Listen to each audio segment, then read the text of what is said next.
Fred here, welcome back to the Gear Obsession channel. In this episode, we will be taking a look at the Buck 278 Folding Alpha Hunter. Please stay tuned.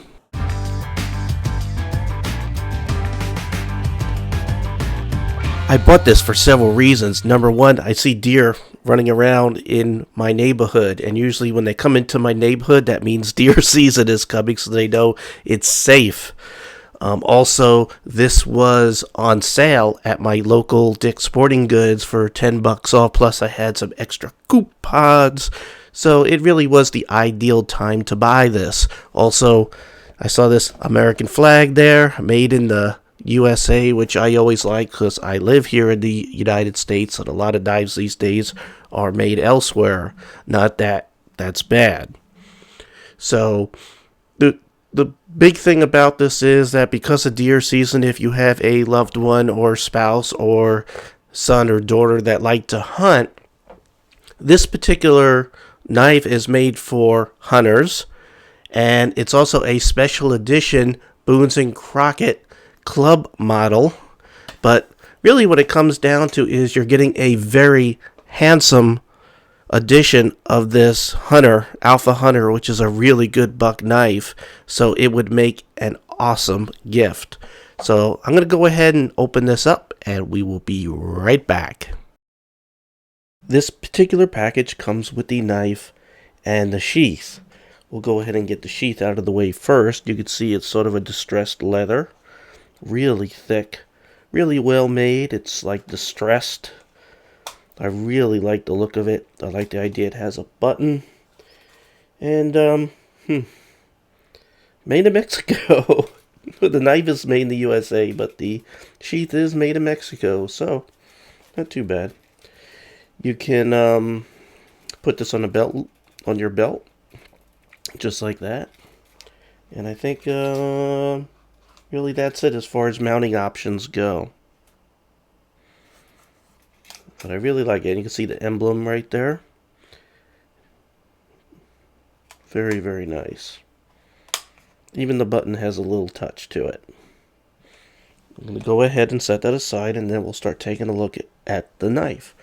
When the knife is closed, it's 5 inches. The blade, as you can see, is a gut hook type of blade right here. Technically, it's a modified drop point with a gut hook. The blade length is 3.5 inches. The blade material is 428C.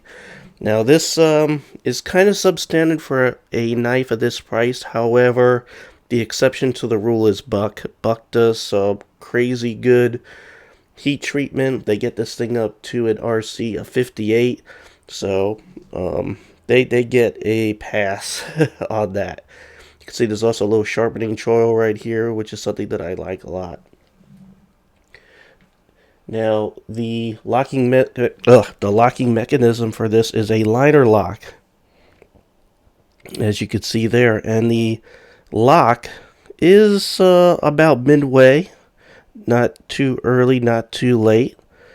And you could also just happen to see that there's brass washers down to there, so they didn't cheap out with Teflon or anything like that. You can see there's a pivot screw here that you can adjust with a Torx screwdriver. You also have Torx screws holding on the scales. While we're looking at the scales, I mean, look at them. Look at that checkering. Look that is just gorgeous. This is a walnut. Really, really nice. And look at the frame. Look how thick that frame is. It makes the liner lock look kind of thin, which I think it is. That's one of my criticisms about this knife right out of the box, is how thin the liner lock is. But, you know, it's holding it pretty strong. And this is a Skinner and, you know, gutting kind of knife, so you shouldn't be torquing this thing down. But I would rather have a frame lock or a lock back, but oh well. Now you can see the liners in there are some cutouts there, some holes to try to lighten it up, but this thing still weighs in at a crazy 8 ounces. Another thing that you'll notice right out of the box is how heavy the thing is. Now you can see it has dual thumb studs right there. step pyramid kind of design. Opens and closes extremely smooth. I can't begin to tell you how smooth this is, and yet there's no blade play out of the box. Jimping, there is some jimping up here. It is partially functional. It's not sharp, but you can see it is holding my thumb there from moving. There's also some jimping back here at the back of the frame. Really, that's about it. A little bit of jimping there on the liner lock. You can see that that liner does stick out far enough that even with gloves, you should be able to get to that liner lock within that finger choil.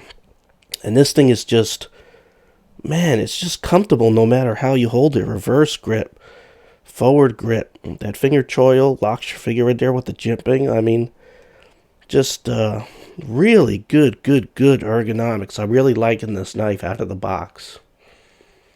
Now, it does have a lanyard hole, a very large lanyard hole. On the back here, it looks like you could use it as a wrench. I don't know what size that is. It's kind of weird that you have a like a wrench there. But pretty nice. So, this is truly very high quality, very nice, very well made. Solid. It comes with a forever warranty, which is Buck's unconditional warranty for, you know, quality workmanship, etc. So from what I hear online, very good warranty, no problems. Price, well, it lists for $130, but I found this particular one for $89 at Dick's Sporting Goods. Now they have other versions. You know, this has the wood, but you can find ones with black rubber, which will be probably around $50-$60. I don't know if they come with the nice sheath or not. And they have versions with a regular drop point without the gut hook if that's not your thing. So let's go ahead and go over some tests really quick. First thing I like to check out is the ergonomics, which are outstanding. Blade play. There is none, side to side, up or down. Let's look at blade retention. Blade retention is, does it come out without you actually, you know, intentionally taking that blade out, which it's not. And you can see how nice and deep it's in there, which is good because you don't want that gut hook sticking out. See that? Really good. Blade centering. Blade centering is perfect, as you can see there. The reason why blade centering is so important is if the blade is off to one side or another a lot, then the blade would scratch against the frame. And you end up, you know, just getting stuff all scratched up. Next is my paper cut test. Happen to have a piece of paper right here. This is just how I test, make sure that we're getting something sharp out of the box. And you can see it's push cutting. Wow. I'll tell you, Buck knives are just so sharp out of the box. It's just crazy sharp. And the last test that I like to do is the wood stabbing test. Now, when I do this, I'm very careful, so don't get excited, folks. But I just sort of put the tip down into this wood a little bit and move it side to side. I want to make sure that there's no problem with the heat treatment. Make sure that tip is strong enough just to be able to handle some soft pine here, which it shouldn't. So you can see it's in there good. And I just sort of move that back and forth. You can see I'm getting it in there good. Alright, so let's make sure the tip is intact. You can see it is. Go ahead and take the marks off. So we have a perfect tip. So I pass all the tests. Awesome. So like I said, this would absolutely make an awesome gift. I'll tell you, if I was a hunter and someone gave me this as a gift, man, I'd be happy. Let's see how that looks inside the sheath right there. Really nice. No shaking, no movement. In there solid. And I hate Velcro, so I'm very happy that it has a button. But 9 out of 10. That's what this thing gets, a 9 out of 10. I mean, the pros, very handsome, very rugged, strong, very handsome leather sheath there, and it's extremely comfortable. The ergonomics are out of this world.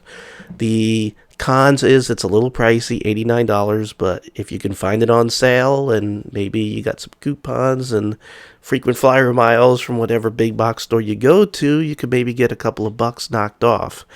Now for the price, the 420 HC steel that Buck uses, it's a good steel, but I would have liked to see something a little bit better because it is a $130 list price, $89 retail, maybe something along the lines of 154 cm. But it's definitely not a deal breaker, not a problem. It's awesome steel. If you have a problem with the steel, or or anything with this, or that thin liner lock, which also is the other thing I don't like about this knife. But if there's an issue, there's that unconditional forever warranty. So you just send it in, and they are very good. Buck is very good on their warranties. So, but I'm nitpicky, so I have to give you pros and I have to give you cons. I'm giving you my honest opinion and review of this knife, so there's no surprises. So again, I give this a 9 out of 10, and I highly recommend it. Now, one other thing, I'd like to make sure that you're all aware that I have a video log on another channel on the Gear Obsession. It's called YouTube/The Gear Obsession. I'll make life easy. I'll put the link down in the show notes below. But check it out. You can see some of the behind the scenes stuff I'm doing. I think I just put up earlier today. I know I just put up earlier today a test of my green screen, which is just off camera over here that I have hanging up, so I could do some green screen stuff, have some fun, just like Sailing Manual does. I always liked what he did or does, so I want to go ahead and try my hand at that. Okay, well, thank you very much for joining me here at the Gear Obsession channel. I really appreciate every friend, viewer, subscriber, and you, and I hope you have a great evening. I will see you again on Friday. Take care.